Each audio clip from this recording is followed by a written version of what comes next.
Hi friends, പുതിയൊരു job information വീഡിയോയിലേക്ക് സ്വാഗതം. അപ്പോൾ ഇന്നത്തെ ഒരു വീഡിയോയിൽ നമ്മൾ നോക്കാൻ പോകുന്നത് പട്ടികവർഗ വികസന വകുപ്പിന് കീഴിലും ഗവൺമെൻറ് മെഡിക്കൽ കോളേജിലും സംസ്ഥാന സാക്ഷരതാ മിഷൻ്റെ കീഴിലും വന്നിട്ടുള്ള ജോലി ഒഴിവുകളെ കുറിച്ചിട്ടാണ്. വിവിധ തസ്തികകളിലായിട്ട് നിരവധി ഒഴിവുകൾ വന്നിട്ടുണ്ട്. 10ാം ക്ലാസ് മുതൽ ക്വാളിഫിക്കേഷൻ ഉള്ളവർക്ക് അപ്ലൈ ചെയ്യാൻ കഴിയുന്ന പോസ്റ്റുകളുണ്ട്. അപ്പോൾ നമുക്ക് ഓരോന്നിൻ്റെയും കൂടുതൽ ഡീറ്റെയിൽസ് നോക്കാം. വീഡിയോയിലേക്ക് പോകുന്നതിന് മുമ്പ് നിങ്ങൾ ആരെങ്കിലും ആദ്യമായിട്ടാണ് ഈ ചാനൽ കാണുന്നതെങ്കിൽ മറക്കാതെ സബ്സ്ക്രൈബ് ചെയ്ത് വെക്കുക. അതോടൊപ്പം തന്നെ പുതിയ നോട്ടിഫിക്കേഷൻ കിട്ടുന്നതിന് വേണ്ടി തൊട്ടടുത്തുള്ള ബെൽ ബട്ടൺ കൂടി എനേബിൾ ചെയ്യുക. അപ്പോൾ ഞാൻ അപ്ലോഡ് ചെയ്യുന്ന പുതിയ ജോബ് ഇൻഫർമേഷൻ വീഡിയോസ് നിങ്ങൾക്ക് പെട്ടെന്ന് തന്നെ നോട്ടിഫിക്കേഷനായിട്ട് ലഭിക്കുന്നതായിരിക്കും. അപ്പോൾ ആദ്യം പട്ടികവർഗ വികസന വകുപ്പിന് കീഴിൽ വന്നിട്ടുള്ള ഒഴിവുകൾ നോക്കാം. ഇടുക്കി ITD പ്രോജക്റ്റ് ഓഫീസിൻ്റെ നിയന്ത്രണത്തിൽ വണ്ണപ്പുറം പഞ്ചായത്തിൽ വെള്ളക്കയത്ത് പ്രവർത്തിച്ചു വരുന്ന OP ക്ലിനിക്കിലേക്ക് medical officer, pharmacist, ANM attender തസ്തികകളിൽ 1 വർഷ കാലയളവിലേക്ക് കരാർ അടിസ്ഥാനത്തിൽ നിയമനം നടത്തുന്നതിനായി 5/1/2024 രാവിലെ 11 മണിക്ക് ജില്ലാ കളക്ടറേറ്റിലെ ഡെപ്യൂട്ടി കളക്ടറുടെ ഓഫീസിൽ ഇൻ്റർവ്യൂ നടത്തുന്നുണ്ട്. അപ്പോൾ പ്രസ്തുത തസ്തികകളിൽ കേരള പബ്ലിക് സർവീസ് കമ്മീഷൻ നിർദ്ദേശിക്കുന്ന യോഗ്യതയുള്ളവർക്ക് പങ്കെടുക്കാവുന്നതാണ്. താല്പര്യമുള്ള ഉദ്യോഗാർത്ഥികൾ നിങ്ങളുടെ യോഗ്യത, പ്രവൃത്തി പരിചയം എന്നിവ തെളിയിക്കുന്ന അസൽ സർട്ടിഫിക്കറ്റുകൾ, സാക്ഷ്യപത്രം, സർട്ടിഫിക്കറ്റുകളുടെ പകർപ്പുകൾ, തിരിച്ചറിയൽ രേഖ എന്നിവ സഹിതം 5/1/2024 രാവിലെ 11 മണിക്ക് ഡെപ്യൂട്ടി കളക്ടറുടെ ചേംബറിൽ രാവിലെ 10:30 ഇൻ്റർവ്യൂവിന് ഹാജരാവേണ്ടതാണ്. മെഡിക്കൽ ഓഫീസർ തസ്തികയിലേക്ക് ക്വാളിഫിക്കേഷൻ വരുന്നത് ട്രാവൻകൂർ കൊച്ചിൻ മെഡിക്കൽ കൗൺസിലിൻ്റെ രജിസ്ട്രേഷനും MBBSുമാണ്. പ്രതിമാസ വേതനം 55,285 രൂപയാണ് ലഭിക്കുക. ഫാർമസിസ്റ്റ് തസ്തികയിലേക്ക് ക്വാളിഫിക്കേഷൻ വരുന്നത് +2 അല്ലെങ്കിൽ VHSC ആണ്. കൂടാതെ ഇന്ത്യൻ ഫാർമസി കൗൺസിൽ അംഗീകരിച്ച ഡിപ്ലോമയും ഉണ്ടായിരിക്കണം. പ്രതിമാസ വേതനം 23,565 രൂപയാണ് ലഭിക്കുക. അടുത്തത് ANM അല്ലെങ്കിൽ സ്റ്റാഫ് നഴ്സ് പോസ്റ്റിലേക്കാണ് വേക്കൻസി വന്നിട്ടുള്ളത്. ക്വാളിഫിക്കേഷൻ വരുന്നത് +2 അല്ലെങ്കിൽ VHSC ആണ്. BSc നഴ്സിംഗ് പാസ്സായിരിക്കണം, അല്ലെങ്കിൽ general nursing and mid wife course ഉണ്ടായിരിക്കണം.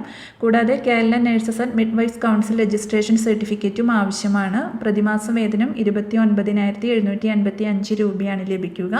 അടുത്തത് അറ്റൻഡർ പോസ്റ്റിലേക്കാണ് വേക്കൻസി വന്നിട്ടുള്ളത്. ക്വാളിഫിക്കേഷൻ വരുന്നത് 10ാം ക്ലാസ് പാസ്സായിരിക്കണം, എന്നാൽ ഡിഗ്രി ഉണ്ടായിരിക്കാൻ പാടില്ല. പ്രതിമാസ വേതനം 17,675 രൂപയാണ് ലഭിക്കുക. അപ്പോൾ താല്പര്യമുള്ള ഉദ്യോഗാർത്ഥികൾക്ക് ഇൻ്റർവ്യൂവിൽ പങ്കെടുക്കാവുന്നതാണ്. അടുത്തത് ആലപ്പുഴ ജില്ലയിൽ കേരള സംസ്ഥാന സാക്ഷരതാ മിഷന്റെ നവചേതന പദ്ധതിയുടെ കൈനകരി പഞ്ചായത്തിലെ നടത്തിപ്പിനായി ബിരുദം അല്ലെങ്കിൽ ഹയർ സെക്കൻഡറി അല്ലെങ്കിൽ 10ാം തരം വിദ്യാഭ്യാസ യോഗ്യതയുള്ള SC വിഭാഗത്തിൽപ്പെട്ട ഇൻസ്ട്രക്ടറെ 6 മാസത്തേക്ക് താൽക്കാലികമായി നിയമിക്കുന്നുണ്ട്. കൈനകരി ഗ്രാമപഞ്ചായത്ത് ഓഫീസിൽ ജനുവരി 6 രാവിലെ 11 മണിക്കാണ് അഭിമുഖം ഉണ്ടായിരിക്കുക. പങ്കെടുക്കാൻ താല്പര്യമുള്ളവർ നിങ്ങളുടെ യോഗ്യത തെളിയിക്കുന്ന രേഖകളും അധിക യോഗ്യതയുണ്ടെങ്കിൽ അത് തെളിയിക്കുന്ന സർട്ടിഫിക്കറ്റുകളുമായി കൈനഗിരി ഗ്രാമപഞ്ചായത്ത് ഓഫീസിൽ എത്തണം. കൂടുതൽ വിവരങ്ങൾക്ക് തന്നിട്ടുള്ള നമ്പറിൽ കോൺടാക്ട് ചെയ്യുക. അടുത്തത് ആലപ്പുഴ ജില്ലയിൽ ഹിന്ദുസ്ഥാൻ എയറോനോട്ടിക്സ് ലിമിറ്റഡ് ഡിവിഷന് കീഴിൽ എയർക്രാഫ്റ്റ് ടെക്നീഷ്യൻ, എയർ ഫ്രെയിം, ഇലക്ട്രിക്കലായി 4 വർഷ കാലയളവിലേക്ക് ജോലിയിൽ പ്രവേശിക്കാൻ യോഗ്യതയുള്ള വിമുക്ത ഭടന്മാരിൽ നിന്നും അപേക്ഷ ക്ഷണിച്ചിട്ടുണ്ട്. താല്പര്യമുള്ളവർ ജനുവരി 6 മുൻപായി ജില്ലാ സൈനിക ക്ഷേമ ഓഫീസിൽ അപേക്ഷ നൽകേണ്ടതാണ്. കൂടുതൽ വിവരങ്ങൾക്ക് സൈനിക ക്ഷേമ ഓഫീസുമായിട്ട് ബന്ധപ്പെടുക. അടുത്തത് മലപ്പുറം ജില്ലയിൽ മഞ്ചേരി ഗവൺമെൻറ് മെഡിക്കൽ കോളേജിൽ ആർട്സ് സെന്ററിൽ സ്റ്റാഫ് നഴ്സ് തസ്തികയിൽ കരാർ അടിസ്ഥാനത്തിൽ നിയമനം നടത്തുന്നുണ്ട്.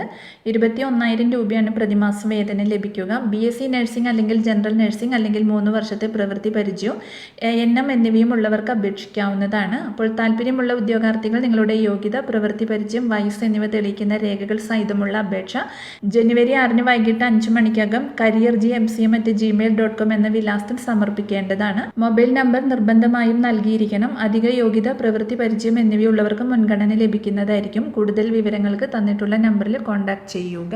അടുത്തത് കണ്ണൂർ ജില്ലയിലെ സർക്കാർ സ്ഥാപനത്തിൽ ജില്ലാ മിഷൻ കോർഡിനേറ്റർ തസ്തികയിൽ താൽക്കാലിക ഒഴിവ് വന്നിട്ടുണ്ട്. യോഗ്യത സോഷ്യൽ സയൻസ് അല്ലെങ്കിൽ സോഷ്യൽ വർക്ക് അല്ലെങ്കിൽ ലൈഫ് സയൻസ് അല്ലെങ്കിൽ ന്യൂട്രീഷൻ ഇവയിൽ ഏതിലെങ്കിലും വിഷയത്തിലുള്ള ബിരുദവും സമാന മേഖലയിലെ 3 വർഷത്തിൽ കുറയാത്ത പ്രവൃത്തി പരിചയവുമാണ്. പ്രായപരിധി വരുന്നത് 2023 ജനുവരി 1 18 40 ഇടയിലാണ്.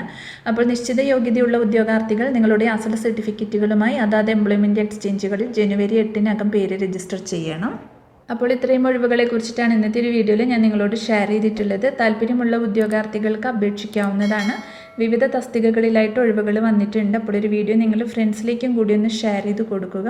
വീഡിയോ നിങ്ങൾക്ക് യൂസ്ഫുൾ ആയിട്ടുണ്ടെങ്കിൽ ലൈക്ക് ചെയ്യുക. പുതിയൊരു വീഡിയോയുമായി കാണുന്നത് വരെ താങ്ക്സ് ഫോർ വാച്ചിങ്.